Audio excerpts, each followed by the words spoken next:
Colonel Navlani, one of the problems that Praveen also referred to is detection. Conventional radars do not pick up these drones. Some of them fly a few hundred feet. In this instance, I believe this was about 100 meters above the ground.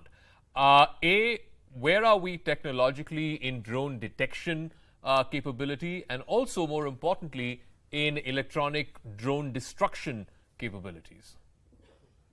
So to answer your question regarding the technical, the methods of detecting the drones. So radar is only one of the technologies. There is also something known as RF detection, and there is something known as electro-optical detection. And there are solutions available in the world, even in India, which use either of these technologies or a combination or all three of these technologies. So yes, he's very correct that the military radars which have been installed may not be capable to detect these small drones, but there are other technologies, your RF communication and the visual signature.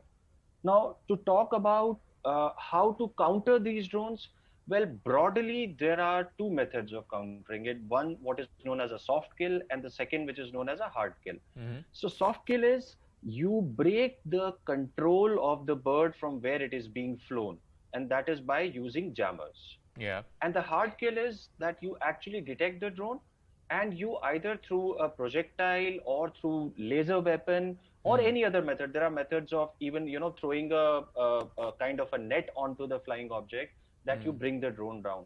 So these are various different technologies. None of them is the more, better than the other. Every of these technologies, whether for detection or for destruction of the drone, has its pluses and minuses. Yeah. One has to look for an optimal solution. And again, I would reiterate, as I said yesterday also, there is no one single bullet that this is the right solution. One has to look for an optimal solution, and which depends upon two, three factors. First of all, what is your threat perception? Do I invest something onto a solution which is of, say, $2 million for a kid who is flying a drone? Secondly, what technology, which we just discussed? And finally, what is the criticality of my asset? So today, probably what we require to secure our oil and gas assets, our airports, our air bases, our ports, and according to the criticality of that asset, the solution also needs to be All selected. right. Fair enough. I'll come back to you in as a just. last point, Yeah, okay. Go ahead. there are Indian companies which have these solutions. They may not be perfect, but there are Indian companies, large business houses, startups. I belong to a company. We do also have a solution.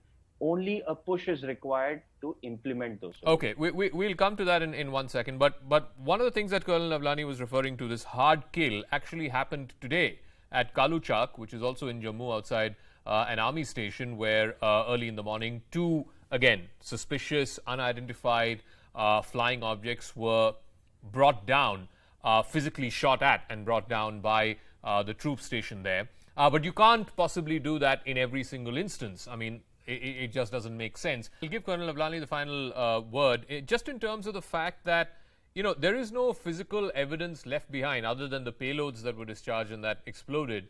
Of the drones itself, it's not like either of them crash landed. It's not like it was physically brought down.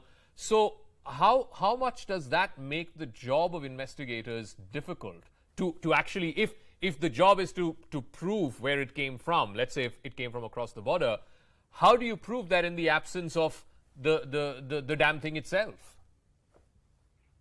Very good question, and that's a tough task on the hands of the investigators out there. If you do not have the drone, if had it been a kamikaze kind of a drone, so then there could be some parts which could have been retrieved, and you could back engineer and find out what was the trajectory, what was the location it came from. But without that, if it is only a drop mechanism which was used to throw a IED over there and then the drones have gone back, it's a tough task. But coming to a very pertinent point which Mr. Praveen made about, was it really from across the border? Because I want to bring out another perspective that this was a border area. But at the same time, drones have been used. We have had the example of Gatwick Airport. We have the example of Aramco refinery in Saudi. Yeah. Wherein in the hinterland also somebody has used a drone for a nefarious activity. Yes. How do we control that? And that's a much bigger challenge. And that's where I want to bring out this point that let's try to nip this problem in the bud. Most of these components, very rightly said, that this can be assembled by two college graduates in their backyard, and they can make a drone and get hold of some kind of ammunition and detonate it. We need to have much better import controls. You would be aware Ministry of Civil Aviation has come up with the NPNT regime, wherein the drone operators and the companies come under umbrella where every drone has to be registered. Yeah. But what about those illegally imported drones and their parts which are coming into India? And that's a much bigger threat which we need to handle. Okay. Because that's what is now at the border. As it is, the security is going to be higher. But just imagine a strategic fuel reserve somewhere in Nagpur. Correct. If somebody comes and detonates something over there, or an ammunition dump somewhere, or a VVIP area in Delhi, or Delhi airport for that matter. All right. How do you control that? We need to Yes. control what is coming into India. So The it regulations does- have been made. It does raise some very, very serious and very pertinent questions. Unfortunately, I'm completely out of time. Thank you very much, Colonel Naveen Navlani.